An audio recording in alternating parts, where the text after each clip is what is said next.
नमस्कार दोस्तों, आप सभी का अपने YouTube चैनल सिटी रोलर में फिर से एक बार स्वागत है। दोस्तों बंधु, कैसे आप सब? उम्मीद करते हैं कि आप सब बहुत ही अच्छे होंगे। तो दोस्तों इस वीडियो में हम लोग डिस्कस करने वाले हैं जीन पियाजे का सिद्धांत। तो दोस्तों मेरे भाई, मेरे बंधु, मैं आप लोगों को सागर करना चाहता हूं कि ये वीडियो बहुत ही ज़्यादा इंपॉर्टेंट होने वाला, बहुत ही ज़्यादा धाकड़ होने वाला है। तो दोस्तों मेरे भाई, मेरे बंधु, ये वीडियो को स्किप नहीं कीजिएगा, वीडियो को पूरा देखिएगा।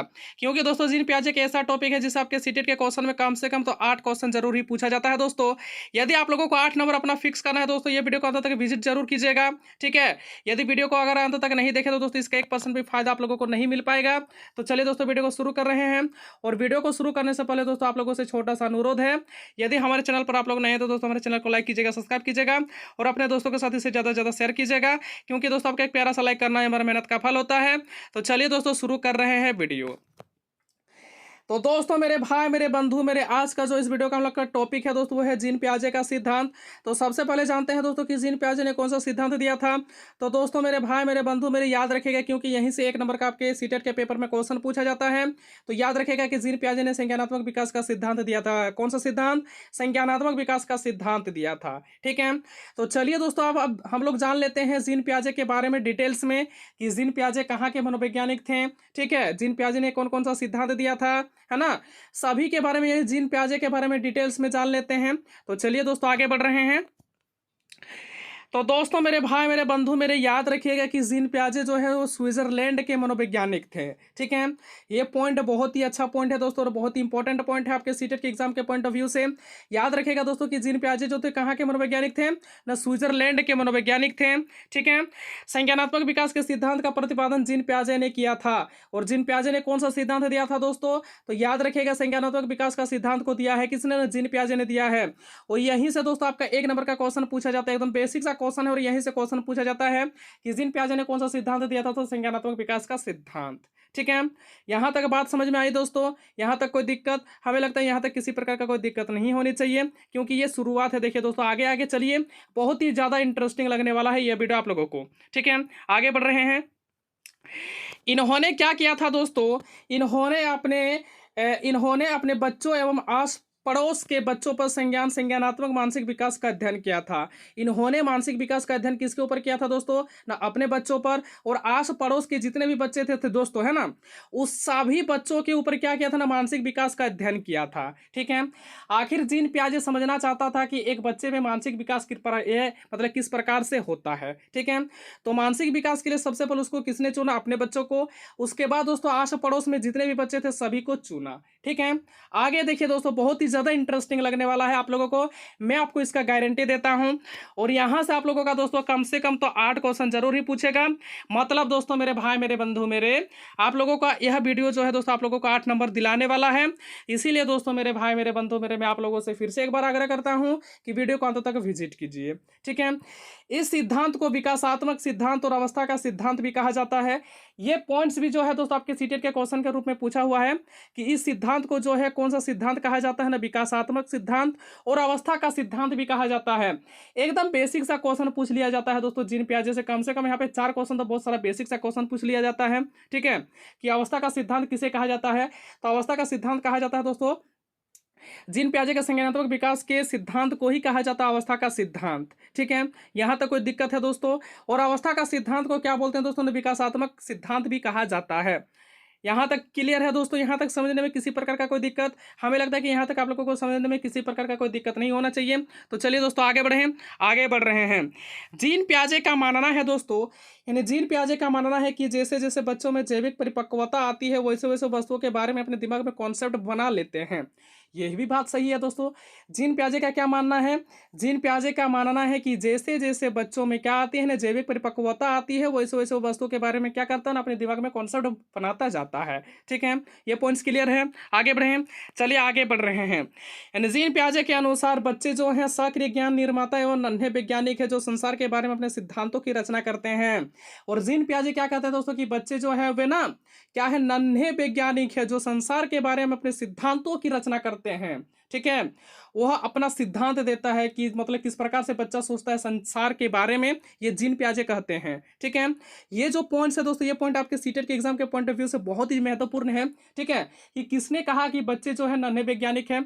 आपके सामने 4 ऑप्शन रख देगा दोस्तों, आपके सामने 4 ऑप्शन रख देगा कि लेवाइगोस्की ने कहा, या फिर लॉरेंस कोहलबर्ग ने कहा, ठीक है, या फिर जीन पियाजे ने कहा। इस प्रकार से 4 मनोवैज्ञानिक का आपके सामने ऑप्शन रख देगा, तो इसका सही आंसर क्या हो जाएगा? इसका सही आंसर हो जाएगा जीन पियाजे, ठीक है। कि जीन पियाजे का मानना है जो क्या है दोस्तों कि बच्चे जो है सक्रिय ज्ञान निर्माता है और बच्चे जो है नन्हे वैज्ञानिक है और वह क्या करते हैं संसार के बारे में अपने सिद्धांतों की रचना करते हैं, ठीक है। संसार के रिगार्डिंग वो क्या देते हैं? अपने सिद्धांत देते हैं, अपना थ्योरी देते हैं। कौन? नहीं, बच्चे। और ये सारे चीज कौन एक्सेप्ट करते हैं? ना जीन पियाजे सारी चीज को एक्सेप्ट करते हैं। यहाँ तक बात समझ में आई दोस्तों? आगे बढ़े, चलिए दोस्तों आगे बढ़ रहे हैं।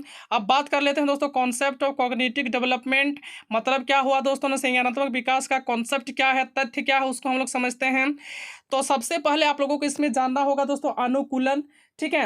अनुकूलन क्या होता है? याद रखिएगा दोस्तों कि वातावरण के अनुसार अपने आप को ढालना ही अनुकूलन कहलाता है। यानी जिस प्रकार का वातावरण रहेगा आपको उसी प्रकार से रहना होगा।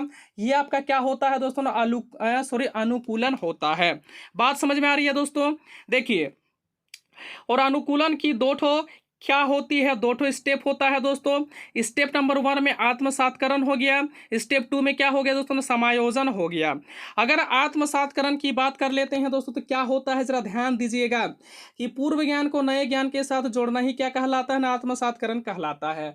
मतलब दोस्तों आपको 10 साल पहले आप क्या जानते थे और अभी क्या जानते हैं दोस्तों, यानी दोनों को आपस में सम्मिलित कर देना ही क्या कहलाता है ना? आत्मसातकरण कहलाता है। याद रखिएगा दोस्तों, है ना, ये पॉइंट जो है दोस्तों बहुत ही इंपॉर्टेंट पॉइंट है कि पूर्व ज्ञान को नए ज्ञान के साथ जोड़ देना क्या कहलाता है।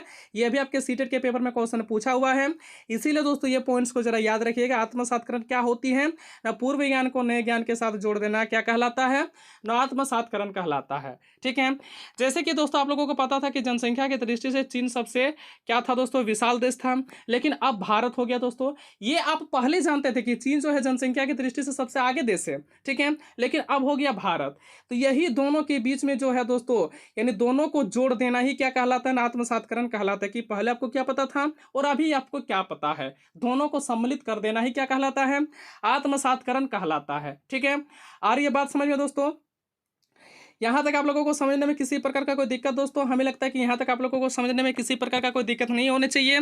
तो चलिए दोस्तों आगे बढ़ रहे हैं। सेकंड स्टेप की बात कर लेते हैं समायोजन के बारे में।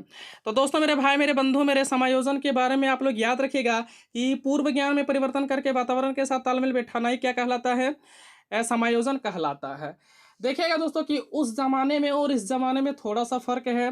उस जमाने में देखिएगा दोस्तों कि ज़्यादातर जो होते थे पुरुष उस समय पे धोती और पजामा पहना करते थे, लेकिन अभी का जो है दोस्तों लड़कों को देख लीजिए, अभी का देख लीजिए, पुरुषों को भी देख लीजिए दोस्तों, ठीक है, महिलाओं को भी देख लीजिए दोस्तों। यहाँ पे क्या पहनती है? साड़ी पहनती है, टॉप पहनती है, स्कर्ट पहनती है। जैसे कि दोस्तों यहाँ पे लड़का भी क्या करता है? जीन्स पहनता है, ठीक है। जैसे उस समय की बात रहा करता था दोस्तों कि खालता पजामा पहनता था, लेकिन अब ये नहीं पहनता है। तो इसीलिए बोल रहा दोस्तों कि आप पहले जो जानते थे उसमें आपको क्या करना होगा ना? चेंजेस करना होगा और वातावरण के साथ तालमेल आपको क्या करना होगा? बैठाना होगा। वही क्या कहलाता है ना? समायोजन कहलाता है, ठीक है। ये भी पॉइंट क्लियर है दोस्तों। समायोजन के बारे में सारे कॉन्सेप्ट क्लियर हो गया। आगे बढ़े। यहाँ तक दोस्तों आप लोगों को समझने में किसी प्रकार का कोई दिक्कत? हमें लगता है किसी प्रकार का कोई दिक्कत नहीं होनी चाहिए। अब बात कर लेते हैं दोस्तों संतुलन के बारे में, जिसको दोस्तों हम लोग क्या बोलते हैं ना? साम्य धारणा कहते हैं, ठीक है। तो संतुलन क्या होता है जरा समझिएगा। संतुलन क्या होता है दोस्तों? देखिए, इसके द्वारा बच्चा आत्मसातकरण और समायोजन की प्रक्रिया के बीच में क्या करता है ना? संतुलन बैठाता है। संतुलन क्या होता है? आत्मसातकरण और समायोजन के बीच में संतुलन बैठाई संतुलन कायम करना को क्या बोलते हैं दोस्तों? संतुलन कहलाता है या फिर साम्य धारणा कहलाता है, ठीक है। ये भी पॉइंट जो है दोस्तों, ये भी आपके सीटेट के एक पेपर में पूछा हुआ क्वेश्चन है कि जिसके द्वारा बच्चा आत्मसातकरण और समायोजन की प्रक्रियाओं के बीच में संतुलन कायम करता है उसे क्या कहते हैं? तो संतुलन कहते हैं या फिर साम्य धारणा कहते हैं। यह भी पॉइंट बहुत इंपॉर्टेंट है दोस्तों। अब बात करते हैं दोस्तों स्कीम्स के बारे में। एक होता है दोस्तों स्कीमा, वो चीज अलग है, ठीक है। एक होता है स्कीम्स, ये दोनों चीज़ें अलग हैं। अब हम लोग बात कर लेते हैं दोस्तों स्कीम के बारे में, ठीक है। स्कीम क्या होता है कि किसी काम को करने के अलग अलग तरीके होते हैं, ये सही बात है। देखिएगा दोस्तों कि कोई चेयर पर बैठ के ही डेली देखिएगा 2,000 रुपये का इनकम करता है, और कोई मजदूरी करके दोस्तों देखिएगा कि 1,000 का इनकम करता है, 200 का इनकम करता है। यानी इस हर काम को करने का अलग अलग तरीका होता है, ठीक है। जैसे कोई पैसे कमाने के लिए दोस्तों कोई जॉब कर रहा है, तो कोई मान के चलते हैं पैसे कमाने के लिए कोई मजदूरी कर रहा है, ठीक है। लेकिन हम लोग इसको इस तरह से नहीं आकेंगे दोस्तों, हम लोग का जिन पियाजे का सिद्धांत है, ठीक है। चलिए देखिए, हम लोग इसको जो लेते हैं दोस्तों कि बच्चे के ऊपर लेते हैं, बच्चे का एक एग्जाम्पल लेते हैं जो बहुत ही अच्छा आप लोगों को समझ में आएगा कि स्कीमा कहता है ना, क्या कहता है दोस्तों, स्कीम्स, सॉरी स्कीमा नहीं, स्कीम्स। स्कीम्स कहता है कि किसी भी काम को करने के अलग अलग तरीके होते हैं, कैसे होते हैं जरा देखिए, ठीक है। देखिए दोस्तों कि जब बच्चे को भूख लगती है तो वह रोने लगता है, क्योंकि उसे पता है रोने से दूध मिलेगा। जब बच्चे को भूख लगता है तो दोस्तों बच्चे क्या करते हैं ना, रोने लगते हैं, क्योंकि बच्चे को पता होता है कि जब तक हम रोएंगे नहीं तब तक हमको दूध देगा नहीं, ठीक है, या फिर दूध देगी नहीं, है ना। यही ना बात है दोस्तों, ठीक है। इसीलिए कहते हैं दोस्तों कि प्रत्येक कार्य को करने के अलग अलग तरीके होते हैं, ठीक है। आगे बढ़े हैं, यहाँ तक आप लोगों को समझने में किसी प्रकार का कोई दिक्कत, तो हमें लगता है किसी प्रकार का कोई दिक्कत नहीं होनी चाहिए। चलिए दोस्तों अब बात कर लेते हैं स्कीमा के बारे में, ठीक है। स्कीमा क्या होता है, शरीर के द्वारा की जाने वाली क्रियाएं जो दिमाग से जुड़ी हुई होती है, यानी शरीर के द्वारा एक्टिविटी होता है, लेकिन ये सारी एक्टिविटी किससे कनेक्टेड होती है दोस्तों, ना माइंड से कनेक्टेड होती है, उसको हम लोग स्कीमा बोलते हैं। फॉर एग्जाम्पल दोस्तों, एक छोटा बच्चा यानी बॉल को पकड़ रहा है, हम लोग हाथ तो आगे कर रहे हैं, लेकिन हमारा जो माइंड है दोस्तों, वो माइंड हमको इंडिकेट कर रही है कि वहाँ पे बॉल है, इसको बॉल कहते हैं, इसको हमको क्या करना है, पकड़ना है, ठीक है। आइसक्रीम चूसता है, एक बच्चा जो है आइसक्रीम चूसता है, ठीक है। तो यह ज्ञान उसको किसने दे दिया दोस्तों कि यह वाला आइसक्रीम है, तो उसका माइंड उसको यह ज्ञान देता है कि ये वाला आइसक्रीम है, इसको खाना चाहिए, इसीलिए बच्चा खाता है, ठीक है। इसीलिए कहा जाता है दोस्तों मेरे भाई मेरे बंधु मेरे, कि स्कीमा क्या होती है, वह सारे एक्टिविटी जो माइंड के साथ जुड़ा हुआ होता है उसको हम लोग स्कीमा बोलते हैं, ठीक है। आई बात समझ में दोस्तों, आगे बढ़े, चलिए आगे बढ़ रहे हैं। अब बात कर लेते हैं कि जीन पियाजे ने संज्ञानात्मक विकास की कितनी अवस्थाएं बताई है। यहाँ से भी क्वेश्चन आपके सीटेट के पेपर में पूछा गया है, तो याद रखिएगा दोस्तों कि जीन पियाजे के संज्ञानात्मक विकास की 4 अवस्थाएं बताई है। कितनी अवस्था दोस्तों, न 4 अवस्था के बारे में बताई है। नंबर 1, 4 अवस्था में सबसे पहला अवस्था का नाम क्या है दोस्तों, तो सबसे पहला अवस्था का नाम है संवेदी पेशी अवस्था, दूसरा अवस्था का नाम है दोस्तों पूर्व संक्रियात्मक अवस्था, और तीसरा अवस्था का नाम है दोस्तों मूर्त संक्रियात्मक अवस्था, और चौथा अवस्था का नाम है औपचारिक संक्रिया की अवस्था। ये चारों अवस्था बहुत ही इंपॉर्टेंट है, क्योंकि चारों अवस्था से कम आपके सीटेट के पेपर में 4 क्वेश्चन रहते हैं, और बेसिक से आपका 4 क्वेश्चन पूछा जाता है। तो मैं फिर से आप लोगों से एक बार आग्रह करना चाहता हूँ कि जीन पियाजे का संज्ञानात्मक विकास का सिद्धांत बहुत ही महत्वपूर्ण है, इसीलिए दोस्तों इसको पूरा विजिट कीजिए।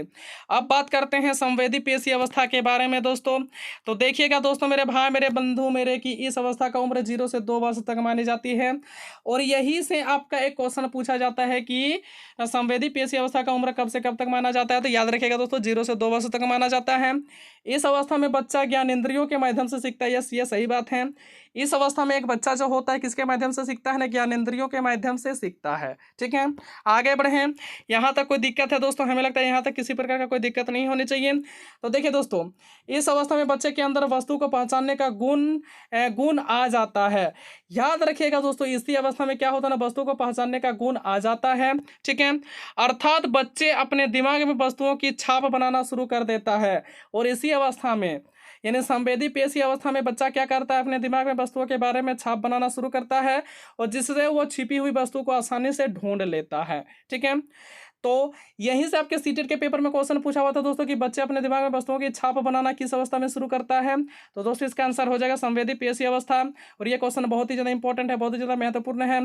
तो दोस्तों मेरे भाई मेरे बंधु मेरे, एक टाइम खाना नहीं खाइएगा दोस्तों, लेकिन ये वाला जरूर ही आप लोग रट जाइएगा, ठीक है। आगे बढ़ें दोस्तों, आगे बढ़ने से दोस्तों मेरे भाई मेरे बंधु मेरे, हमें भाषा के बारे में ज़्यादा नॉलेज नहीं है। यदि बोलने में किसी प्रकार का कोई गलती हो जाता दोस्तों, हमें क्षमा कीजिएगा, हमें माफ़ कीजिएगा, ठीक है। अब बात कर लेते हैं हम लोग पूर्व संक्रियात्मक अवस्था के बारे में। तो दोस्तों इस अवस्था का जो उम्र है, इस अवस्था का उम्र कब से कब तक माना जाता है? 2 से 7 अवस्था तक मानी जाती है। याद रखिएगा, यह क्रिया करने से पहले की अवस्था है। मतलब 2 से 7 वर्ष तक बच्चा क्या करता है? कोई भी काम नहीं करता है, वह सिर्फ उद्दंडगिरी ही करने लगता है, ठीक है? वह सिर्फ उद्दंड ही होता है, खेलने में ज़्यादा व्यस्त रहेगा, ये करने में, वो करने में, ठीक है? मतलब क्या हो गया दोस्तों, इसमें जो है, इसमें बच्चा काम कम करता है, काम को बिगाड़ता ज़्यादा है, ठीक है? इसीलिए कहा जाता है यह क्रिया करने से पहले की अवस्था कहलाता है। किसको? किसको बोलिए दोस्तों? पूर्व संक्रियात्मक अवस्था, ठीक है? यानी पूर्व संक्रियात्मक अवस्था में बच्चा जो होता है वो कार्य नहीं करता है और इसका उम्र जो है वो 2 से 7 वर्ष तक मानी जाती है। क्लियर है? आगे बढ़ें, चलिए आगे बढ़ते हैं। इसमें बच्चा सामने आने वाली चीज़ों को देख पाएगा लेकिन उसके साथ कोई क्रिया नहीं कर पाएगा। इसमें क्या करता है ना दोस्तों, सामने आने वाली चीज़ों को बच्चों देख सकता है लेकिन उसके साथ कोई क्रिया नहीं कर पाता है, ठीक है? अब इसमें हम लोग बात करेंगे जीववाद के बारे में। इस अवस्था में क्या होता है दोस्तों, बच्चे के अंदर में जो है वो जीववाद का गुण नहीं आता है। तो देखिए जीववाद होता क्या है? जब बच्चा सजीव और निर्जीव वस्तु में अंतर नहीं कर पाता है, यानी पूर्व संक्रियात्मक अवस्था में क्या होता है दोस्तों कि एक बच्चा जो है कौन वाला सजीव है और कौन सा वस्तु निर्जीव है उसके बीच में अंतर नहीं कर पाता है, वह सजीव और निर्जीव के बारे में कंफ्यूज हो जाता है, ठीक है? उसके बाद बात करेंगे दोस्तों अहा केंद्रित के बारे में। जब बच्चा यह सोचना शुरू कर देता है कि जो वह कर रहा है, वो सोच रहा है, वो सब ठीक है, ठीक है? अहा केंद्रित क्या होता है कि इस अवस्था में बच्चा जो होता है, जो सोचता है और जो कह रहा है और जो बोल रहा है, ठीक है, और जो सोच रहा है वो सारा का सारा ठीक है, ठीक है? उसको बोलते हैं हम लोग अह केंद्रित। और अह केंद्रित का गुण क्या होता है दोस्तों, इस अवस्था में नहीं आती है, ठीक है? अब अपलटावी, इसमें बच्चा वस्तुओं, संख्याओं, समस्या आदि को उलटना पलटना नहीं सीखता है। और यहाँ पे क्या हो गया दोस्तों कि पूर्व संक्रियात्मक अवस्था में क्या करता है बच्चा ना, इसमें वस्तुओं को उलटना पलटना नहीं सीखता है, संख्याओं को उलटना पलटना नहीं सीखता है और समस्या आदि को उलटना पलटना नहीं सीखता है। जैसे फॉर एग्जांपल दोस्तों कि यहाँ पे 4 जोड़ यहाँ पे लिख देते हैं 4+5 बराबर हो गया 9, ठीक है? एक बच्चा ये सीधा सा कर लेगा, लेकिन उसी बच्चे को अगर पूछा जाए कि 5+4 बराबर कितना होगा तो ये उसके माइंड में क्वेश्चन बन जाएगा, अरे ये और ये दोनों चीज़ तो अलग अलग है लेकिन है एक ही, ठीक है? लेकिन इसमें क्या होता है दोस्तों पूर्व संक्रियात्मक अवस्था में कि बच्चे के अंदर में अपलटावी का गुण नहीं आता है। और अपलटावी किसको बोलते हैं कि इसमें जिसमें बच्चा जो होता है वस्तुओं, संख्याओं को उलटना पलटना नहीं जानता है, उसको हम लोग बोलते हैं अपलटावी का गुण, ठीक है? बात समझ में आ रही है दोस्तों? तो दोस्तों यहाँ तक हम लोग डिस्कस कर लिए। यहाँ तक आप लोगों को समझने में किसी प्रकार का कोई दिक्कत दोस्तों, हमें लगता है किसी प्रकार का कोई दिक्कत नहीं होने चाहिए। चलिए दोस्तों अब बात कर लेते हैं इस अवस्था में क्या होता है। मुद्रा, दूरी, भार, ऊंचाई आदि के कॉन्सेप्ट की कमी इसी अवस्था में होती है और ये पॉइंट बहुत इंपॉर्टेंट है आपके सीटेट के एग्जाम के पॉइंट ऑफ व्यू से। तो संवेदी पेशी अवस्था तो हम लोग जान लिए दोस्तों। अभी हम लोग डिस्कस कर रहे हैं पूर्व संक्रियात्मक अवस्था, ठीक है? तो पूर्व संक्रियात्मक अवस्था में मुद्रा के बारे में, दूरी के बारे में, भार के बारे में, ऊंचाई के बारे में, ये सब के बारे में जो है दोस्तों कि एक बच्चे के अंदर में कॉन्सेप्ट नहीं होती, कॉन्सेप्ट भी होती है तो दोस्तों थोड़ा बहुत, ठीक है? ज़्यादा कॉन्सेप्ट नहीं होता है, यानी कॉन्सेप्ट की कमी इसी अवस्था में हो जाता है। किसका किसका ना, मुद्रा के बारे में, दूरी के बारे में, भार के बारे में और ऊंचाई के बारे में, ठीक है? आए बात समझ में दोस्तों? अब आगे बढ़े हैं, चलिए हम लोग बात कर लेते हैं केंद्रीकरण के बारे में। जब बच्चा किसी सारी वस्तु विशेषताओं को छोड़कर केवल एक विशेष पर ध्यान देता है, सारी विशेषताओं को अगर देखिएगा दोस्तों, आज के बच्चों का ट्रेंडिंग में चल रहा है कि आप उसको कुछ भी बोल लीजिए दोस्तों, सुनेगा नहीं। जब तक उसके हाथ में फ़ोन है तो फ़ोन को ही देखेगा, ठीक है? ये क्या होता है दोस्तों, केंद्रीकरण होता है, ठीक है? वो फ़ोन के ऊपर इस प्रकार केंद्रित है दोस्तों कि आप उसको कुछ भी बोल लीजिए नहीं सुनेगा, ठीक है? आई बात समझ में दोस्तों? यहाँ तक कोई दिक्कत आप लोगों को समझने में? तो हमें लगता है दोस्तों यहाँ तक किसी प्रकार का कोई दिक्कत नहीं होनी चाहिए। तो चलिए दोस्तों अब बात कर लेते हैं मूर्त संक्रियात्मक अवस्था के बारे में, ठीक है? तो मूर्त संक्रियात्मक अवस्था का उम्र जो है दोस्तों, वो इस अवस्था का उम्र जो है 7 से 11 वर्ष तक मानी जाती है। कब से कब तक ना, 7 से 11 वर्ष तक मानी जाती है। इस अवस्था में एक बच्चा सामने रखी हुई चीज़ों को देखकर ही कुछ कर सकता है, यानी उन पर चिंतन कर सकता है। और इस अवस्था में क्या करता है दोस्तों ना, कोई भी वस्तु अगर उसके सामने रखा हुआ है तो वह वस्तु को देख करके चिंतन करना शुरू कर देता है इसी अवस्था में, ठीक है? यानी मूर्त संक्रियात्मक अवस्था में। इस अवस्था में अपलटावी जीववाद, मुद्रा, भार का कॉन्सेप्ट गुणा जाता है। और इस उम्र में दोस्तों, इस स्टेज में आते आते बच्चे के अंदर में अपलटावी का गुण आ जाता है, ठीक है? उसके बाद जीववाद का गुण आ जाता है, उसके बाद मुद्रा का गुण आ जाता है, भार का, सारे के सारे कॉन्सेप्ट क्लियर हो जाती है इसी उम्र में। ठीक है, यानी इसी स्टेज तक आते थे। कौन सा स्टेज दोस्तों? न मूर्त संक्रियात्मक अवस्था, जिसका उम्र 7 से 11 वर्ष तक मानी जाती है। आई बात समझ में दोस्तों? इस अवस्था में बच्चा उदाहरण के ऊपर आधारित होकर के तर्क वितर्क करता है। ये क्वेश्चन बहुत ही इंपॉर्टेंट है दोस्तों, ये पॉइंट बहुत ही इंपॉर्टेंट है आपके सीटेट के एग्जाम के पॉइंट ऑफ व्यू से, कि किस अवस्था में बच्चा जो है दोस्तों उदाहरण के आधारित होकर के, उदाहरण के ऊपर आधारित होकर के तर्क वितर्क करता है। तो याद रखिएगा मूर्त संक्रियात्मक अवस्था। कौन सी अवस्था?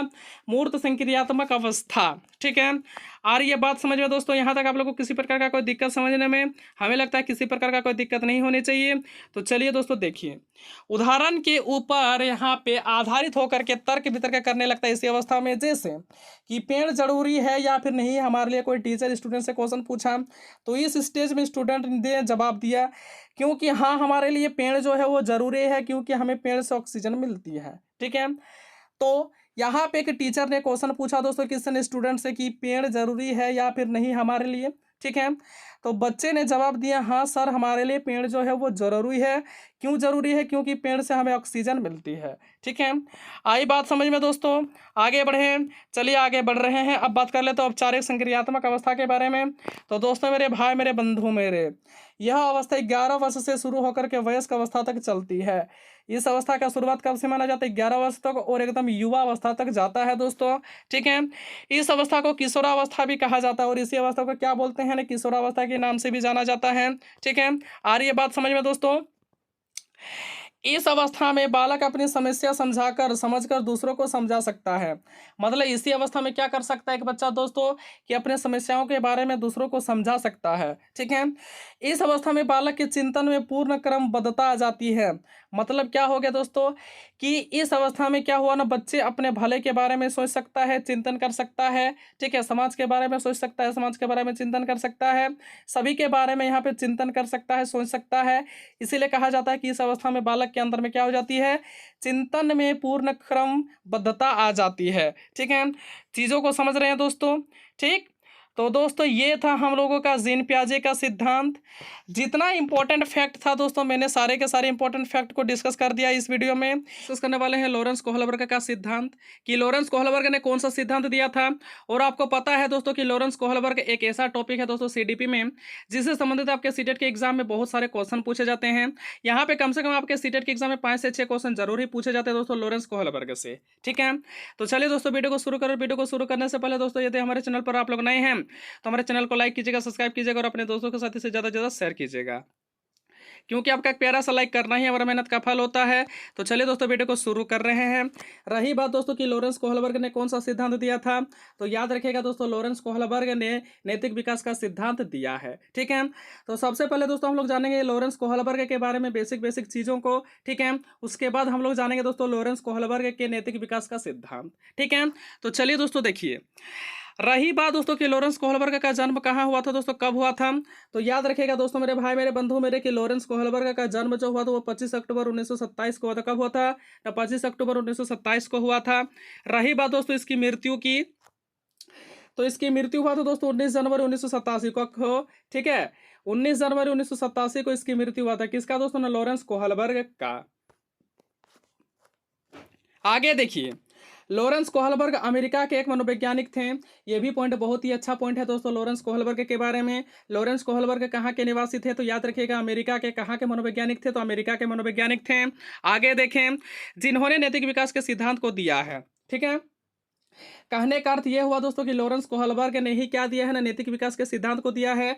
और यह क्वेश्चन आपके सीटेट के पेपर में पूछा जाता है कि लॉरेंस कोहलबर्ग ने कौन सा सिद्धांत दिया है, तो याद रखिएगा नैतिक विकास का सिद्धांत को दिया है। ठीक है, और वे किस डिपार्टमेंट में काम करते हैं दोस्तों, ये कभी कभार पूछ लिया गया था। ठीक है, जो कि अभी आप लोगों का नहीं पूछता है दोस्तों, इसीलिए मैंने इस पॉइंट को इंक्लूड करा है। ये पॉइंट को आप लोग देखिएगा दोस्तों, एक्स्ट्रा में ही लीजिएगा इसको। ठीक है, क्योंकि अभी का जो पेपर हो रहा है दोस्तों, अभी का एग्जाम में आपके यह पॉइंट से क्वेश्चन नहीं पूछा जाता है, लेकिन फिर भी मैं डिस्कस कर दे रहा हूँ। याद रखिए कि वे शिकागो विश्वविद्यालय, नंबर 2 दोस्तों हार्वर्ड विश्वविद्यालय। ठीक है, कौन सा डिपार्टमेंट, तो साइकोलॉजी डिपार्टमेंट के स्कूल में क्या थे ना, असिस्टेंट प्रोफेसर थे। ठीक है, ये पॉइंट जो थे दोस्तों, ये पॉइंट उतना इंपॉर्टेंट नहीं है, लेकिन फिर भी आप जान लीजिए। ठीक है, आगे देखो, लॉरेंस कोहलबर्ग अपने एक्सपेरिमेंट में छोटी कथाओं को उपस्थित कर उससे संबंधित नैतिक समस्या के संबंध में क्वेश्चन पूछते थे। और लॉरेंस कोहलबर्ग क्या करते थे दोस्तों, एक सेमिनार बुलाते थे। सेमिनार में क्या करते थे, छोटी छोटी कथाओं को उपस्थित करते थे, किसके सामने, स्टूडेंटों के सामने। और देखिएगा दोस्तों मेरे भाई मेरे बंधु, मेरे सेमिनार बुलाते थे, सेमिनार बुला करके क्या करते थे, छोटी छोटी कथाओं को उपस्थित करते थे स्टूडेंटों के सामने। और वहाँ से नैतिक समस्याओं से संबंधित जितने भी क्वेश्चन होते थे दोस्तों, वो सारे क्वेश्चन स्टूडेंट से पूछते थे। ठीक है, जैसे कि जन्म के टाइम बच्चे का नैतिकता क्या होता है, जैसे जैसे बच्चा बड़ा होता है दोस्तों उसकी नैतिकता कैसे होती जाती है। ठीक है, जैसे कि सपोज दैट दोस्तों एक एग्जांपल, बहुत ही ज़्यादा फेमस एग्जांपल है।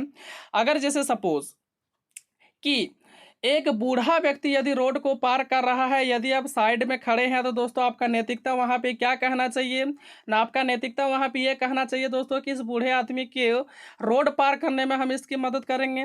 ठीक है, यही आपकी नैतिकता कहती है। ठीक है, तो ठीक उसी प्रकार से दोस्तों लॉरेंस कोहलबर्ग ने अपने सेमिनार में नैतिक समस्याओं से संबंधित क्वेश्चन पूछते थे, किससे, न स्टूडेंटों से। लेकिन इसका कंडीशन क्या होता था दोस्तों, वो सबसे पहले छोटी छोटी कथाओं को उपस्थित करते थे स्टूडेंट के सामने। ठीक है, आई बात समझ में, आगे बढ़ें। यहाँ तक आप लोगों को समझने में किसी प्रकार का कोई दिक्कत, हमें लगता है कि किसी प्रकार का कोई दिक्कत नहीं होनी चाहिए। आगे देखो कि लॉरेंस कोहलबर्ग जो है दोस्तों दो बातों पर सबसे ज़्यादा जोर देते हैं। नंबर 1 नैतिक दुविधा, और नंबर 2 दोस्तों नैतिक तर्कना। ठीक है, ये दो बात जो है दोस्तों, दो बातों पर लॉरेंस कोहलबर्ग जो है बहुत ही ज़्यादा ध्यान देते हैं। ठीक है, बहुत ही ज़्यादा जोर देते हैं। ठीक, देखिए दोस्तों नैतिक दुविधा किसे कहते हैं समझिए, यहाँ पे लिखा हुआ है भी है दोस्तों, ये आपके नोट्स के लिए है। लेकिन दोस्तों मेरे भाई मेरे बंधु, मेरे मेन फैक्ट होता है समझने वाली बात। ठीक है, तो नैतिक दुविधा क्या होता है समझिए। देखिएगा दोस्तों कि सही और गलत के बारे में निर्णय लेने में जो दुविधा होती है, उसी को तो हम लोग क्या बोलते हैं दोस्तों, नैतिक दुविधा बोलते हैं। ठीक है, आपको उस कंडीशन में हम लोग देखिएगा दोस्तों कि एक ऐसा सिचुएशन आ जाता है मनुष्य के जीवन में, आपको समझ नहीं आता है कि क्या सही है और क्या गलत है, तो वही वहाँ पे जो उत्पन्न दुविधा होती है दोस्तों, उसी दुविधा का नाम होता है नैतिक दुविधा। जैसे कि बहुत ही फेमस एक एग्जाम्पल है हिंज की स्टोरी। ठीक है, आप लोगों को सभी को पता है दोस्तों हिंज की स्टोरी, कि हिंज अगर चोरी करेगा तो उसे पुलिस पकड़ लेगी, और नहीं करेगा तो उसकी वाइफ मर जाएगी। ठीक है, तो यहाँ पे देखिए दोस्तों, अगर चोरी करता तो भी जाता है, और नहीं चोरी करता है तो भी इसका ही जाता है। ठीक है, इसमें तेरा घाटा, इसमें मेरा कुछ नहीं जाता। ऐसा ही कुछ बात है दोस्तों हिंज की, मतलब हिंज के ऊपर हिंज के ऊपर फिट बैठता है। ठीक है, कि हिंज अगर चोरी करेगा तो उसको पुलिस पकड़ लेगी, और नहीं करेगी तो उसकी पत्नी मर जाएगी। ठीक है, तो बताइए दोस्तों बहुत ही बड़ा दुविधा है, और यही दुविधा का नाम क्या होता है, यही दुविधा का नाम होता है आपका नैतिक दुविधा। ठीक है, आगे बढ़ें। अब बात करते हैं हम लोग नैतिक तर्कना के बारे में। तो नैतिक तर्कना यानी सही और गलत में किसी एक को चुनना ही क्या कहलाता है, नैतिक तर्कना कहलाती है।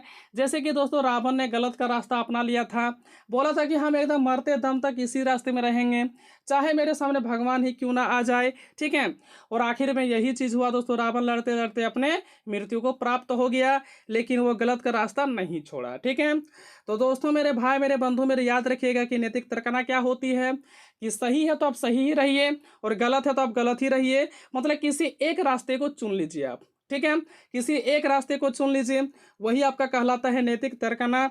जैसे कि रावण ने गलत का रास्ता को अपना लिया था। ठीक है, आगे देखो, अब हम लोग थोड़ा सा बात कर लेंगे दोस्तों नैतिकता के बारे में। ठीक है, नैतिकता होता क्या है इसके बारे में थोड़ा सा डिस्कस कर लेते हैं।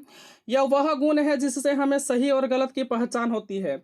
नैतिकता से है ही हमें क्या पहचान होती है कि क्या सही है और क्या गलत है। ठीक है ना, सही और गलत के बीच में हम डिफरेंस कर पाते हैं, किसके कारण, नैतिकता के कारण। ठीक है, और एक बच्चा जो होती है वो नैतिकता कहाँ से सीखती है, तो याद रखिएगा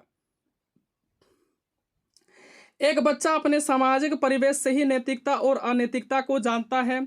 यानी जिस प्रकार का समाज होगा दोस्तों, एक बच्चे का नैतिकता उसी प्रकार से होगी। ठीक है, अगर सपोज दैट मान के चलते हैं कि एक समाज में बहुत ही अच्छे अच्छे व्यक्ति रहते हैं, वे समाज में सारे व्यक्ति क्या करते हैं, एक दूसरे की मदद करते हैं, तो वहाँ पे जो बच्चे का जन्म होगा उसकी भी जो नैतिकता होगी दोस्तों, उसका भी बहुत ही अच्छा नैतिकता होगा। ठीक है, इसके विपरीत जो यदि दोस्तों कि एक बच्चा जो है ऐसे समाज में बच्चे का जन्म होता है जहाँ पर किसी से कोई लेना देना नहीं है, ठीक है, एक दूसरे का कोई भी मदद मदद नहीं करता है तो वो बच्चे का भी नैतिकता ठीक उसी प्रकार से होगा, वो भी बच्चा बड़ा होकर के किसी का मदद नहीं करेगा। ठीक है, वो मतलब इस प्रकार से समझेगा कि हम किसी का मदद करेंगे तो वह जो है दोस्तों वो अमीर हो जाएगा और हम गरीब रह जाएंगे। ठीक है, तो ये कहलाता है नैतिकता।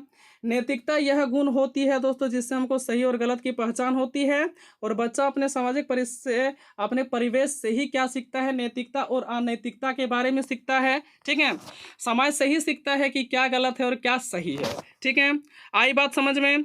आगे बढ़ें, चलिए आगे बढ़ते हैं दोस्तों। अब बात कर लेते हैं लॉरेंस कोहलबर्ग का नैतिक विकास का सिद्धांत। ये जो फोटो में देख रहे हैं दोस्तों, ये जो व्यक्ति हैं यही क्या है ना, लॉरेंस कोहलबर्ग है। ठीक है, देख रहे हैं दोस्तों ये इमेज में, ये जो इमेज यहाँ पे लगा हुआ है यही लॉरेंस कोहलबर्ग है। यदि बात किया जाए दोस्तों कि लॉरेंस कोहलबर्ग के अनुसार विकास के 3 स्तर है, कौन सा विकास? नैतिक विकास के 3 स्तर है। कौन कौन सा स्तर? याद रखिएगा, आपके सीटेट के एग्जाम में यहीं से बहुत सारे क्वेश्चन पूछे जाते हैं। नंबर 1 हो गया दोस्तों ना पूर्व परंपरागत स्तर, नंबर 2 हो गया परंपरागत स्तर, नंबर 3 हो गया दोस्तों पश्चिम परंपरागत स्तर। ठीक है, अंग्रेजी वाले लॉरेंस कोहलबर्ग जो है दोस्तों नैतिक विकास के सिद्धांत को 3 स्तर में बांटा है, और वो स्तर कौन कौन सा है दोस्तों? नंबर 1 में हो गया कि पूर्व परंपरागत स्तर। ठीक है, नंबर 2 में हो गया परंपरागत स्तर, नंबर 3 में हो गया दोस्तों पश्चिम परंपरागत स्तर। ठीक है, अंग्रेजी वाले जरा ध्यान दीजिएगा दोस्तों, अंग्रेजी में भी यहाँ पे लिखा हुआ है। ठीक है, आगे बढ़े दोस्तों, चलिए हम लोग सबसे पहले जानते हैं पूर्व परंपरागत स्तर के बारे में। ठीक है, उसके बाद हम लोग जानेंगे परंपरागत स्तर के बारे में, उसके बाद हम लोग जानेंगे पश्चिम परंपरागत स्तर के बारे में। ठीक है, ये तीनों स्टेज से दोस्तों आपके सीटेट के एग्जाम में क्वेश्चन पूछे जाते हैं, और अच्छा खासा क्वेश्चन पूछे जाते हैं। ठीक है, तो चलिए सबसे पहले एक एक करके हम लोग डिस्कस करते हैं। रही बात दोस्तों की पूर्व परंपरागत स्तर, तो सबसे पहले आपका क्वेश्चन जो पूछा जाता है दोस्तों पूर्व परंपरागत स्तर से, कि पूर्व परंपरागत स्तर का उम्र कब से कब तक मानी जाती है। तो याद रखिएगा दोस्तों कि इस अवस्था का जो उम्र है 4 से 10 वर्ष तक मानी जाती है। कब से कब तक? 4 से 10 वर्ष तक मानी जाती है। ये क्लियर है दोस्तों? आगे बढ़े हैं, इस अवस्था में बच्चों की नैतिकता शून्य होती है, और इस अवस्था में जो है तो होता है दोस्तों बच्चों की नैतिकता क्या होती है न, शून्य होती है। अर्थात अगर कहा जाए कि बच्चों को सही और गलत के बारे में जानकारी नहीं होती है। अगर बात किया जाए दोस्तों कि पूर्व परंपरागत स्तर के बारे में, तो दोस्तों मेरे भाई मेरे बच्चों मेरे, कि इस स्टेज में बच्चों को यह जानकारी नहीं होती है कि गलत और सही क्या है। ठीक है, आई बात समझ में? इस अवस्था में नैतिक तर्कना दूसरों लोगों के मानकों के अनुसार होती है। इस स्टेज में बच्चा क्या करता है कि मान के चलते हैं अपनों को, अपनों से जो है दोस्तों एल्डर को फॉलो करते हैं। ठीक है, यंगस्टर को नहीं दोस्तों, एल्डर को फॉलो करते हैं, जो उसका एल्डर बोलते हैं वही चीज़ करते हैं। ठीक है, तो इस अवस्था में जो बच्चों की नैतिकता होती है, नैतिक तर्कना जो होती है दूसरों लोगों के मानकों के अनुसार होती है। ठीक है, इस अवस्था को 2 भागों में बांटा गया है। जैसे नंबर 1 हो गया दोस्तों दंड एवं आज्ञा। दंड एवं आज्ञा की बात कर लेते हैं तो क्या है जरा देख लीजिए। इसमें बच्चे की नैतिकता सजा और आज्ञा पालन पर आधारित होती है। ठीक है, जैसे कि दोस्तों जब हिंज ने चोरी की तो बच्चे ने सोचा कि वह चोरी करेगा तो उसे सजा मिलेगी, है ना। जैसे दोस्तों कि हिंज ने चोरी किया, ठीक है, तो हिंज ने जब चोरी किया तो बच्चों ने सोच लिया कि उसने तो चोरी किया है, उसको तो सजा मिलेगा। ठीक है, आई बात समझ में? आगे देखो, नंबर 2 साधात्मक सापेक्षता। इस अवस्था को जैसे तैसे अवस्था भी कहा जाता है, और ये क्वेश्चन आपके सीटेट के पेपर में आया हुआ है दोस्तों। ये पॉइंट को आप लोग रट जाइएगा, ये पॉइंट बहुत ही इंपॉर्टेंट है। ठीक है, इसी अवस्था को कौन सी अवस्था कहा जाता है? जैसे तैसे की अवस्था कहा जाता है। किसको? न, साधात्मक सापेक्षता। ठीक है, आई बात समझ में? आगे बढ़े, यहां तक आप लोगों को समझने में किसी प्रकार का कोई दिक्कत दोस्तों? हमें लगता है कि किसी प्रकार का कोई दिक्कत नहीं होनी चाहिए। तो देखिए दोस्तों आगे, क्योंकि इसमें जैसा व्यवहार कोई उसके साथ करेगा वैसे ही वह खुद भी करेगा। ठीक है, इसमें जैसा व्यवहार कोई और करता है ठीक उसके साथ भी वैसे ही व्यवहार करता है खुद। ठीक है, जैसे कि एक बच्चे ने दूसरे बच्चे की पेंसिल तोड़ दी। सपोज मान के चलते हैं कि एक बच्चे ने, जैसे है मैं एक बच्चा हूं, सपोज मान लेते हैं, और आप भी एक बच्चे हैं, मैंने आपकी पेंसिल को तोड़ दिया। ठीक है, तो आप भी क्या कीजिएगा दोस्तों कि मेरा कुछ भी एक ठो निकाल लीजिएगा और उसको भी तोड़ दीजिएगा। जैसे कलम हो गया, ठीक है, जैसे कलम हो गया या फिर पेंसिल हो गया या फिर किताब हो गया, उसको फाड़ देंगे, तोड़ देंगे, है ना। तो इसमें कि एक व्यक्ति जैसा व्यवहार करता है दूसरा भी वह खुद के साथ ऐसा ही करता है। ठीक है, आई बात समझ में दोस्तों? आगे बढ़ें। यहाँ तक आप लोगों को समझने में किसी प्रकार का कोई दिक्कत? हमें लगता है कि किसी प्रकार का कोई दिक्कत नहीं होनी चाहिए। अब बात कर लेते हैं दोस्तों परंपरागत स्तर के बारे में। तो सबसे फर्स्ट क्वेश्चन आपसे यही पूछा जाता है कि परंपरागत स्तर का उम्र कब से कब तक माना जाता है? तो याद रखिएगा कि इस अवस्था का उम्र जो है 10 से 13 वर्ष तक मानी जाती है। कब से कब तक?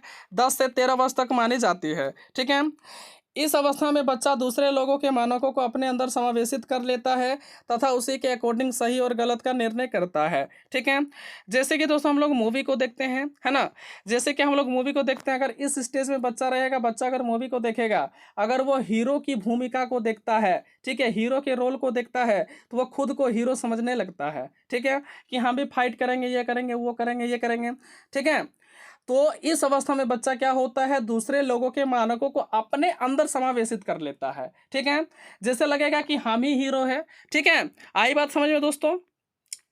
इसे भी दो भागों में बांटा गया है कि अच्छा लड़का या लड़की बनने की उन्मुखता, और नंबर टू क्या हो गया दोस्तों? कानून एवं नंबर टू क्या हो गया दोस्तों? कानून एवं व्यवस्था उन्मुखता। ठीक है। अब बात कर लेते हैं हम लोग, अब हम लोग बात करेंगे दोस्तों पश्चिम परंपरागत स्तर के बारे में। तो याद रखिएगा कि यह अवस्था का जो उम्र है, यह अवस्था का उम्र 13 वर्ष से ऊपर की मानी जाती है। कब से कब तक? 13 वर्ष से ऊपर की मानी जाती है। ठीक है। इस अवस्था में निर्णय बच्चे द्वारा खुद ही लिए जाते, ना कि समाज जरिए, और क्या सही है और क्या गलत है। ठीक है। याद रखिएगा दोस्तों, मेरे भाई, मेरे बंधु मेरे, कि पश्चिम परंपरागत स्तर में बच्चे जो है वह स्वयं ही निर्णय लेते हैं, कोई समाज उसका निर्णय नहीं ले लेता है। ठीक है। यानी क्या सही है और क्या गलत है, इसका निर्णय जो है बच्चे खुद लेते हैं, ना कि समाज लेता है उसका निर्णय। ठीक है। इसमें एक बच्चे को सारी चीज़ समझ में आती है कि कौन सा चीज़ जो मेरे हित में और कौन सा चीज़ जो है मेरे अहित के लिए है। ठीक है। इसको भी दो भागों में बांटा गया है। नंबर वन किसको दोस्तों? ना सामाजिक अनुबंध उन्मुखता। यह क्या होता है? यह किशोर यह मानते हैं कि नियम लोगों के भले के लिए है। ठीक है।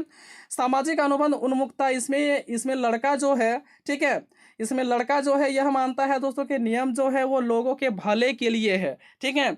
जितना भी नियम है, जितना भी नीति है, जितना भी कानून है, वो क्या है ना, लोगों के भले के लिए। कौन मानता है? ना किशोर मानता है। किशोर मतलब यहाँ पे लड़का का नाम नहीं है, किशोर का मतलब होता है लड़का। ठीक है। आई बात समझ में? अगर किसी नियम से किसी का नुकसान होता है तो ऐसे नियम को तोड़ देना चाहिए। और इसमें बच्चे क्या सोचते हैं? अगर किसी नियम के कारण जो होता है दोस्तों किसी का नुकसान होता है तो ऐसे नियम को तोड़ देना चाहिए। ठीक है। जैसे कि दोस्तों के मान के चलते हैं कि आपका नीति है, आपका नियम है कि आप जिंदगी में कभी झूठ नहीं बोले हैं। ठीक है। लेकिन अगर किसी की जान पर बन आती है, अगर मान के चलते हैं कि कोई भी एक अच्छा आदमी है ना, जिसको लोग मारना चाहता है, यदि आपके घर में घुस जाता है, तो आपको इस नीति को, इस नियम को क्या करना चाहिए? ना तो तोड़ देना चाहिए। क्यों? क्योंकि आपके एक झूठ के कारण उस व्यक्ति का जान बच सकता है ना? इसीलिए कहा जाता है कि अगर किसी नियम में किसी का नुकसान हो रहा है तो ऐसे नियमों को क्या कर देना चाहिए? छिन्न भिन्न कर देना चाहिए, तोड़ देना चाहिए। आई बात समझ में दोस्तों? यहाँ तक आप लोगों को समझने में किसी प्रकार का कोई दिक्कत? हमें लगता है कि किसी प्रकार का कोई दिक्कत नहीं होनी चाहिए। नंबर टू बात करता है दोस्तों किसके ऊपर? न सार्वभौमिक नैतिक सिद्धांत के बारे में। ठीक है। यानी याद रखिएगा ये जो जो मैं यहाँ पे नंबर वन नंबर टू करके डिस्कस कर रहा हूँ, ये पश्चिम परंपरागत स्तर का ही है। ठीक है। तो सार्वभौमिक नैतिक सिद्धांत, इसमें किशोर दूसरे के विचारों से नहीं बल्कि अपने खुद के मानकों के अनुसार व्यवहार करते हैं। और इसमें किशोर जो होता है दोस्तों दूसरे के विचारों से नहीं बल्कि अपने खुद के मानकों के अनुसार व्यवहार करते हैं। मतलब उसका जो दिमाग कहता है, उसकी जो सोच कहता है, यानी किशोर उसी प्रकार से करता है। यानी दूसरा जो बोलता है, जैसे दोस्तों देखिएगा कि 13 साल की उम्र वाले बच्चे के लिए, है ना, बहुत ही फेमस चीज़ है कि लाख सब कोई बोलेगा कि लव नहीं करना चाहिए, लव नहीं करना चाहिए, लव नहीं करना चाहिए। वो किसी का नहीं सुनता है, जो उसका माइंड बोलता है वही करता है, और लास्ट में लव ही कर लेता है। ठीक है। यही बात है। तो यही बात रहा दोस्तों कि इसमें जो है किशोर जो है दूसरे के विचारों से नहीं बल्कि अपने खुद के मानकों के अनुसार व्यवहार करते हैं। ठीक है। आई बात समझ में? इसमें किशोर जो है दोस्तों दूसरे के फायदे के लिए अपनी जान पर भी खेल जाते हैं, है ना। और इस अवस्था में क्या होते हैं? दूसरे के फायदे के लिए जो है एक बच्चा जो है वह अपने जान पर भी खेल जाता है। ठीक है। तो दोस्तों ये था दोस्तों हम लोगों का लॉरेंस कोहलबर्ग का सिद्धांत का। जिसका जिसका सीटेट 2022 निकल गया है दोस्तों, उसको तहे दिल से धन्यवाद। और जिस जिस विद्यार्थियों का सीटेट नहीं निकला है दोस्तों, उसको घबराना नहीं है, क्योंकि सीटेट वाला आ गया है ऑनलाइन फील्ड में। ठीक है, मैं आप लोगों से वादा करता हूं दोस्तों, जिस डायरेक्शन में आप लोगों को जाने के लिए बोल रहा हूं दोस्तों, वो सिर्फ डायरेक्शन को फॉलो कीजिए दोस्तों। मैं आपको 110% बोल रहा हूं कि आप लोगों का सीटेट निकल जाएगा। ठीक है, तो चलिए दोस्तों वीडियो को शुरू कर रहे हैं। बहुत सा एकदम बेसिक क्वेश्चन आपके सीटेट के एग्जाम में पूछा जाता है कि ले वाइगोस्की ने कौन सा सिद्धांत दिया था। न ले वाइगोस्की ने सिद्धांत दिया था सामाजिक सांस्कृतिक अधिगम का सिद्धांत। ठीक है, यानी सामाजिक संस्कृति के अधिगम का सिद्धांत दिया था किसने दोस्तों? ना ले वाइगोस्की ने। ये क्वेश्चन आपके सीटेट में पूछा हुआ है दोस्तों। यदि यकीन नहीं है तो दोस्तों आप लोग प्रीवियस क्वेश्चन पेपर देख सकते हैं। ठीक है, तो इसी के साथ में दोस्तों एक शायरी याद आ गया। कहा जाता है कि अर्ज क्या है, अर्ज क्या है कि सपना कभी साकार नहीं होता, मोहब्बत की कोई आकार नहीं होता। फिर से रिपीट है दोस्तों कि सपना कभी साकार नहीं होता, मोहब्बत की कोई आकार नहीं होता। सब कुछ हो जाता है इस दुनिया में, लेकिन दोबारा किसी से सच्चा वाला प्यार नहीं होता। दोस्तों मेरे भाई, मेरे बंधु, मैं आप लोगों को यहाँ बताना चाहूँगा दोस्तों, सच्चा वाला प्यार हो, मोहब्बत हो, कुछ भी हो दोस्तों, लड़की से नहीं करना है। आपको करना किससे है दोस्तों? ने यहाँ पे सीटेट का कंटेंट से करना है, सीटेट के बुक से करना है। आपकी ज़िंदगी में जो एम है दोस्तों, उससे प्यार करना है आपको। अगर लड़की से प्यार कीजिएगा दोस्तों, धोखा दे करके चल जाएगी। इतिहास गवाह है दोस्तों, जितने भी सच्चा प्यार किया उसको अपना मंजिल कभी नहीं मिला है दोस्तों। लास्ट में वो लड़का तो इतिहास रचा है, नहीं तो बर्बाद हो गया है। ठीक है, और 99% केसेस में हम बता रहे हैं दोस्तों कि जो भी लड़का जो है लड़की के प्यार में पड़ता है दोस्तों, वो 99% लड़का ही बर्बाद होता है, लड़की बर्बाद नहीं होती है। लड़की का शादी अच्छे घर में हो जाता है दोस्तों, 1 साल बाद लड़की आती है, उसका एक बेटा हो जाता है। अब जो लड़की दोस्तों जिस लड़के से प्यार करता था, वही लड़की का बेटा दोस्तों उसको मामा कहता है ना। वही लड़की का बेटा जो है दोस्तों उसको मामा कहता है। उसको अंदर दिल से बहुत खराब लगता है वो लड़का को। तो मैं आप लोगों को सजेशन दूंगा दोस्तों कि जो कुछ भी करना है, सच्चा वाला मोहब्बत करना है, सच्चा वाला प्यार करना है दोस्तों, अपने कंटेंट से कीजिए, किताबों से कीजिए। अगर किताब बेवफा भी निकलती है तो दोस्तों आपको मंजिल तक पहुंचा के छोड़ती है। ठीक है, तो और एक बात यहाँ से है दोस्तों कि यदि मान के चलते हैं दोस्तों, यहाँ से देखिए, यदि मान के चलते हैं दोस्तों कि हम लोग यहाँ पे क्या डिस्कस कर रहे हैं ना, ले वाइगोस्की का सिद्धांत। तो यहाँ से आपके सीटेट के एग्जाम में क्या पूछा गया था दोस्तों कि ले वाइगोस्की ने कौन सा सिद्धांत दिया था? तो ले वाइगोस्की ने दिया है सामाजिक सांस्कृतिक अधिगम का सिद्धांत। बहुत ही बेसिक सा क्वेश्चन आपके सीटेट के क्वेश्चन के पेपर में पूछे जाते हैं कि ले वाइगोस्की ने कौन सा सिद्धांत दिया था? सामाजिक सांस्कृतिक अधिगम का सिद्धांत दिया है। ठीक है, और मैं यहाँ से आप लोगों को एक बात कहना चाहूँगा दोस्तों, यदि लड़का कामयाब हो तो दोस्तों सच्चा वाला प्यार 2 मिनट में हो जाता है दोस्तों, 2 मिनट में। ठीक है, तो मैं आपको यही बात बता रहा हूँ दोस्तों, जो भी करना आपको सच्चा वाला प्यार करना, सच्चा वाला मोहब्बत करना है, अपने कंटेंट से कीजिए, बुक से कीजिए। ठीक है, लेकिन उस सब के चक्कर में भी मत बनिए दोस्तों। कम से कम एक सरकारी नौकरी ले लीजिए, उसके बाद आपका तो जिंदगी पूरा पड़ा हुआ है। मैं आप लोगों को बार बार फिर से रिपीट कर रहा हूं दोस्तों, यदि लड़का कामयाब हो तो प्यार जो है दोस्तों 2 मिनट में हो जाता है। ठीक है, तो हम लोग कहाँ तक डिस्कस किए दोस्तों कि ले वाइगोस्की ने कौन सा सिद्धांत दिया था ना, सामाजिक सांस्कृतिक अधिगम का सिद्धांत दिया था। थोड़ा और हम लोग इसमें बेसिक चीज को जान लेते हैं दोस्तों। ना बेसिक चीज क्या है ना, बेसिक चीज है कि वाइगोस्की का पूरा नाम लेव सिमोनोविच वाइगोस्की था। क्या था दोस्तों? लेव सिमोनोविच वाइगोस्की। ठीक है, ये आपके सीटेट के पेपर में नहीं पूछा जाता है दोस्तों, लेकिन थोड़ा थोड़ा जानकारी आपको रखना होगा। ठीक है, और इनका जो जन्म है दोस्तों कब हुआ था ना, 17 नवंबर 1896 में हुआ था। कब हुआ था दोस्तों? ना 17 नवंबर 1896 में हुआ था। अगला पॉइंट देखिए दोस्तों इसके बारे में कि मात्र 37 वर्ष की उम्र में 11 जून 1934 को इसका देहांत हो गया था। और लेव सिमोनोविच वाइगोस्की का देहांत कब हुआ था दोस्तों? 11 जून 1934 को हो गया था। उस समय पे इसका उम्र कितना था दोस्तों? 37 वर्ष था। कितना दोस्तों? 37 वर्ष था। ये जो है दोस्तों सीटेट के पेपर में कभी कभार पूछ लिया जाता है कि लेव सिमोनोविच वाइगोस्की कहाँ के निवासी थे या फिर कहाँ के रहने वाले थे। तो कहाँ के रहने वाले थे दोस्तों? रूस के। यह जो थे दोस्तों लेव सिमोनोविच वाइगोस्की, यह रूस के मनोवैज्ञानिक थे। ठीक है, और जहाँ से दोस्तों सबसे ज़्यादा क्वेश्चन पूछा जाता है दोस्तों, यहाँ से क्वेश्चन पूछा जाता है ना, लेव वाइगोस्की ने कौन कौन से सिद्धांत का प्रतिपादन किया था? तो देख सकते हैं दोस्तों, इन्होंने निम्न सिद्धांतों का प्रतिपादन किया था। नंबर फर्स्ट की बात किया जाए दोस्तों, नंबर फर्स्ट का बात किया जाए तो दोस्तों सामाजिक सांस्कृतिक का सिद्धांत, जो कि आपके सीटेट के पेपर में पूछा हुआ है। सामाजिक सांस्कृतिक संज्ञानवादी सिद्धांत, ये भी आपके सीटेट के पेपर में पूछा हुआ है। अगला जो है दोस्तों समीपस्थ विकास का क्षेत्र, इससे भी क्वेश्चन आपके सीटेट के पेपर में पूछा हुआ है। तो ये तीन चीज को दोस्तों आप लोगों के अंदर रटना ही रटना है। और मैं आप लोगों को जिस प्रकार से डायरेक्शन दिखा रहा हूं दोस्तों, उस डायरेक्शन में चलिए। गारंटी दे रहे दोस्तों 110% आप लोग का सीटेट क्वालिफाई होगा, कोई आप लोगों को नहीं रोक सकता है, ठीक है। और हम लोगों का टारगेट ये है दोस्तों कि सीडीपी में 30 लाया जाए। और 30 कैसे आएगा दोस्तों, वही इंपॉर्टेंट थ्योरी आपको पढ़ना होगा, उसके बाद आप लोगों को प्रैक्टिस सेट मारना होगा, ठीक है। चलिए, ये तीन चीज तो स्पष्ट है दोस्तों, यहां तक हम लोग डिस्कस कर लें। यहां तक कोई भी समझने में किसी प्रकार का कोई दिक्कत है दोस्तों? हमें लगता है किसी प्रकार का कोई दिक्कत नहीं होनी चाहिए। क्यों? क्योंकि लैंग्वेज ही इतना सिंपल है, ठीक है। और दोस्तों हमें भाषा का ज़्यादा ज्ञान नहीं है दोस्तों, अगर बोलने में किसी प्रकार का कोई गलती हो जाता है दोस्तों, हमें क्षमा कीजिएगा। और यहाँ से सबसे ज़्यादा क्वेश्चन पूछा जाता है दोस्तों कि जीन पियाजे और वाइगोस्की में सबसे बड़ा अंतर क्या है, ठीक है। जीन पियाजे और लेव वाइगोस्की के बीच में सबसे बड़ा अंतर क्या है, यहाँ से सबसे ज़्यादा क्वेश्चन पूछा जाता है दोस्तों। तो ये पॉइंट को दोस्तों, इसमें जितना भी पॉइंट है सभी पॉइंट को एकदम ध्यान से सुनिएगा दोस्तों, ध्यान से देखिएगा, इसको स्किप नहीं कीजिएगा दोस्तों, नहीं तो एग्जाम में पछताइएगा। नहीं क्या है देखिए कि जीन पियाजे कहते हैं कि बच्चा स्वयं ज्ञान का निर्माण करता है, वह स्वयं ज्ञान की खोज करता है, बच्चे नन्हे वैज्ञानिक हैं। जीन पियाजे का कहना क्या है दोस्तों कि बच्चा जो है वो स्वयं ज्ञान का निर्माण करता है। ये कौन बोल रहा है? ना जीन पियाजे का मानना है। वह स्वयं ज्ञान की खोज करता है, ये भी कौन बोल रहे हैं? ना जीन पियाजे का कहना है। और यहाँ पे बच्चे नन्हे वैज्ञानिक है, ये आपके सीटेट के पेपर में क्वेश्चन पूछा गया है कि कौन से मनोवैज्ञानिक के द्वारा कि बच्चे नन्हे वैज्ञानिक होते हैं, यह स्टेटमेंट किसने दिया है, या फिर कौन सा वैज्ञानिक ने, कौन से मनोवैज्ञानिक ने यह चीज को कहा है? तो किसने कहा दोस्तों? ने जीन पियाजे ने कहा है, ठीक है। ये आपके सीटेट के पेपर में आया हुआ है। अगला पॉइंट देखिए, लेकिन वाइगोस्की के अनुसार, वाइगोस्की के अनुसार संज्ञानात्मक विकास में बच्चा खुद ज्ञान का निर्माण नहीं करता है, वह क्या दोस्तों ना समाज की सामाजिक अंतक्रिया के माध्यम से ज्ञान अर्जित करता है या फिर ज्ञान का निर्माण करता है। ये सही बात है दोस्तों, लेव वाइगोस्की के कॉन्सेप्ट के साथ हम भी सहमत हैं, क्योंकि जीन पियाजे का मानना है दोस्तों वे स्वयं जो है वो ज्ञान का निर्माण करता है बच्चा, ठीक है।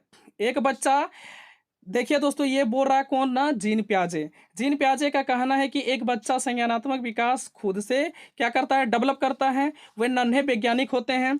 लेकिन वाइगोस्की का मानना है दोस्तों कि संज्ञानात्मक विकास में बच्चा खुद से जो है दोस्तों संज्ञान का निर्माण नहीं कर सकता है, ठीक है।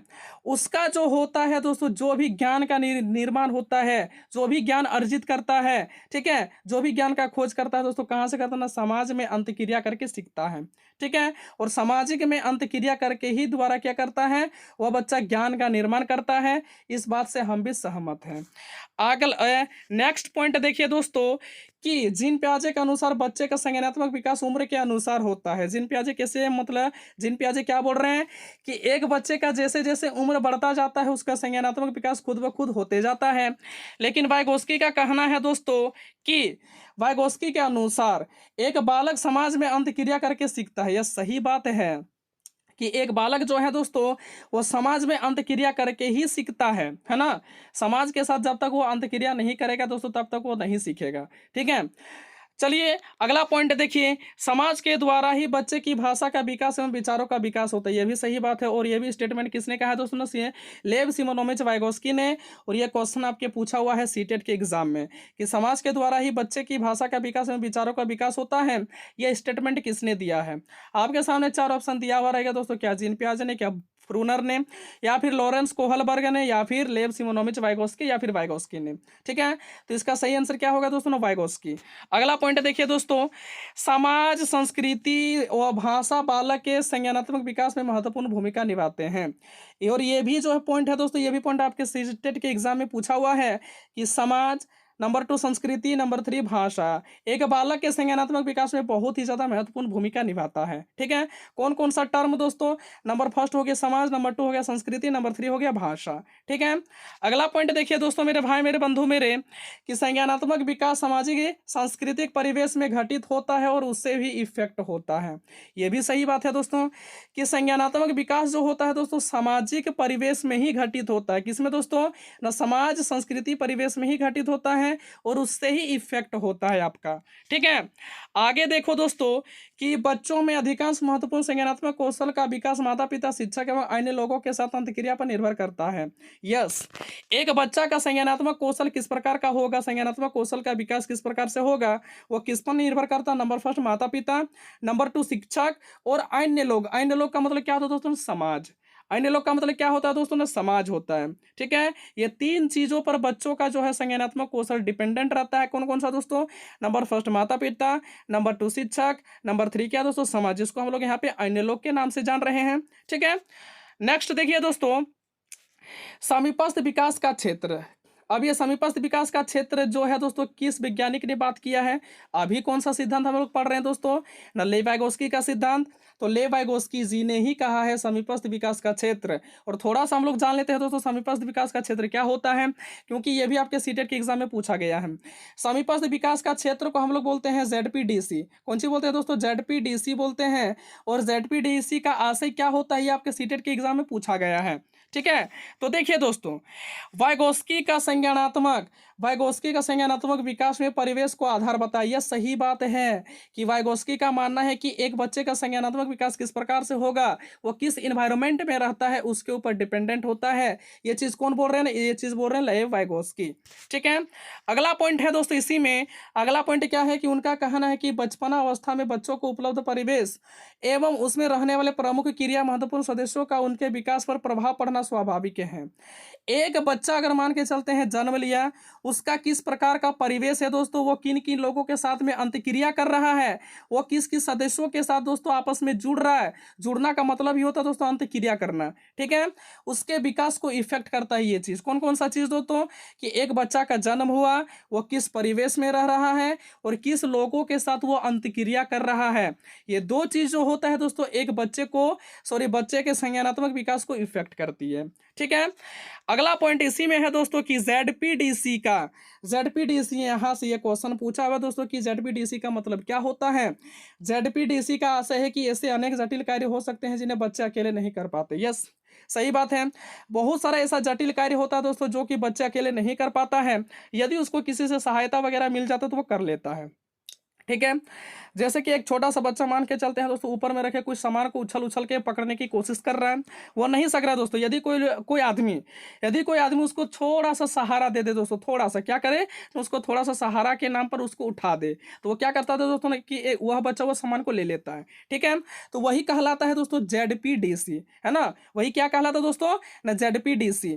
आगे देखिए दोस्तों, इसी में है जो मैंने अभी बताया दोस्तों कि लेकिन यदि वह अपने लोगों या निर्देशकों से सहायता मिल जाए तो वो उस कार्य को सरलता से संपन्न कर सकते हैं। यही बोला दोस्तों, यही मैंने अभी बताया कि जेडपीडीसी का आशय क्या होता है दोस्तों, बहुत सारे ऐसे जटिल कार्य होते हैं जो बच्चा स्वयं नहीं कर पाता है, लेकिन उसको किसी लोगों या फिर निर्देशकों से सहायता मिल जाता है तो वो उस कार्य को सरलता से संपन्न कर लेता है। ठीक है, अगला पॉइंट देखिए दोस्तों, यहां से क्या होता है ना, इस स्थिति को सामाजिक सहयोग कहा गया है और इसी सिचुएशन को किसका नाम दिया गया दोस्तों ना? सामाजिक सहयोग का नाम दिया गया है। अगला पॉइंट है दोस्तों इसके सेफ फोल्डिंग। और सेफ फोल्डिंग जो है दोस्तों, इससे भी क्वेश्चन आपका पूछा हुआ है। सहायता प्रदान करने की तकनीक जो होती है दोस्तों सेफ फोल्डिंग कहलाती है। ठीक है, क्या कहलाती है दोस्तों ना? सेफ फोल्डिंग कहलाती है। और इस शब्द का प्रयोग सर्वप्रथम जेरोम ब्रूनर ने किया था। यह क्वेश्चन आपके सीटेट के एग्जाम में पूछा हुआ है दोस्तों कि सहायता करने की तकनीक, इस शब्द का सर्वप्रथम प्रयोग किसने किया था?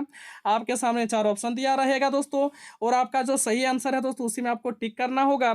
तो इस क्वेश्चन का सही आंसर क्या हो जाएगा दोस्तों? Jerome Bruner. ठीक है, नेक्स्ट पॉइंट देखिए दोस्तों कि किसी बालक का समाजीकरण, यानी किसी बालक का समाजीकरण जो होता है दोस्तों सामाजिक संस्कृति के परिप्रेक्ष्य में हुआ रहता है। यस, किसी भी बालक का समाजीकरण जो होता है दोस्तों समाज में संस्कृति में ही होता है। ठीक है, सामाजिक सांस्कृतिक परिप्रेक्ष्य में ही होता है और उसी के अनुरूप उसमें भाव विचार दृष्टिकोण एवं मानसिक क्षमताओं का विकास होता है।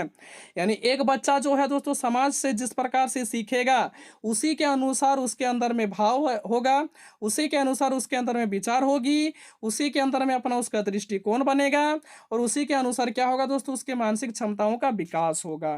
ठीक है, इसमें कोई दिक्कत दोस्तों हमें लगता है कि यहाँ तक डिस्कस कर लें, किसी प्रकार का कोई दिक्कत नहीं होना चाहिए। मैंने वही पॉइंट को इंक्लूड यहाँ पे करा है जो कि आपके एग्जाम में पूछा हुआ है। ठीक है, मैं यहाँ पे इधर उधर मतलब हवा में गोली नहीं मारता हूँ दोस्तों। जो आपके सीटेट के एग्जाम में पूछा हुआ क्वेश्चन है दोस्तों, वही क्वेश्चन को हम यहाँ पे डिस्कस कर रहे हैं। ठीक है, मैं यहाँ पे चाहता था दोस्तों ये वीडियो को 1 घंटा 2 घंटा 1.5 घंटा का भी बना सकते थे, लेकिन उतना फायदा ही नहीं है। आपका यहाँ से 4 से 5 क्वेश्चन पूछा जाता दोस्तों, इतना आप लोग कर लीजिए काफ़ी है। यहाँ से 4 से 5 क्वेश्चन आप लोग आराम से कर लीजिएगा। ठीक है, चलिए यहाँ पे बालों नहीं होगा दोस्तों, बालकों होगा। यानी बालकों को अपने परिवेश से जो जानकारी प्रशिक्षण मूल्य विचार एवं समाज से प्राप्त होती है, वो उसी के आधार पर समस्याओं का समाधान करने का प्रयास करते हैं। ये सही बात है। यानी एक बालक को जो दोस्तों अपने इन्वायरमेंट से जो भी जानकारी मिलती है, जो भी शिक्षा मिलती है, ठीक है, और जो भी जानकारी और शिक्षा मिलती है, तो उसके अंदर में भाव और विचार प्रकट होता है। किसके द्वारा? ना समाज के द्वारा। ठीक है, यानी परिवेश का मतलब क्या हो, जहां पर आप लोग रहते हैं उसका इन्वायरमेंट क्या है, जिसको हम लोग समाज बोलते हैं। तो एक बच्चा समाज से जो भी जानकारी प्रशिक्षण मिलता है दोस्तों, उससे उसके अंदर में विचार आते हैं, भाव आते हैं, और वही विचार और आधार के अनुसार पर ही समस्याओं का समाधान करने का प्रयास करते हैं। ठीक है, ये पॉइंट आपके सीटेट के एग्जाम में नहीं पूछा गया दोस्तों। तो सबसे ज्यादा क्वेश्चन पूछा गया दोस्तों यहाँ से क्या ना, देखिए ध्यान दीजिएगा। यहाँ पे पूछा गया समीपस्थ विकास का क्षेत्र से, जिसको हम लोग बोलते हैं जेडपीडीसी का आशय, है ना। जेडपीडीसी से नंबर 2 आपका क्वेश्चन पूछा गया दोस्तों कि वाइगोस्की ने कौन सा सिद्धांत दिया है, ये क्वेश्चन पूछा गया है। उसके बाद दोस्तों नंबर 3 जो है दोस्तों, इससे 2 से 3 क्वेश्चन पूछे जाते हैं। ने क्या ना, जीन पियाजे और वाइगोस्की में सबसे बड़ा अंतर क्या है। ठीक है, ये हो गया एक क्वेश्चन दोस्तों, यहाँ से एक क्वेश्चन, 2 क्वेश्चन। और ये जो बताएं दोस्तों कि जीन पियाजे और ले वाइगोस्की का सबसे बड़ा अंतर, जिसमें मैंने दोस्तों कम से कम 10 पॉइंट को डिस्कस करा है। ठीक है, उससे आपका 2 से 3 क्वेश्चन बनता है। यानी फुली अगर देखा जाए तो दोस्तों लेव सिमोनोविच वाइगोस्की से आपका, यानी वाइगोस्की का सिद्धांत से आपका कितना क्वेश्चन पूछा जाता है दोस्तों ना, 4 से 5 क्वेश्चन पूछा जाता है ओवरऑल। ठीक है, तो दोस्तों उम्मीद करते हैं कि यह वीडियो आप लोगों को पसंद आया होगा। यदि वीडियो पसंद आया तो दोस्तों वीडियो के अंदर एक प्यारा सा लाइक जरूर कीजिएगा। और हाँ दोस्तों, की चैनल को लाइक करना, सब्सक्राइब करना, अपने दोस्तों के साथ शेयर करना ना भूलिएगा। ठीक है, क्योंकि दोस्तों आपका एक सब्सक्राइब करना, लाइक करना ही हमारा मेहनत का फल होता है। तो चलिए दोस्तों, इस वीडियो में इतना ही डिस्कस करते हैं, मिलते हैं नेक्स्ट वीडियो पर। तब तक के लिए आप लोगों का बहुत बहुत धन्यवाद वीडियो के अंत तक देखने के लिए।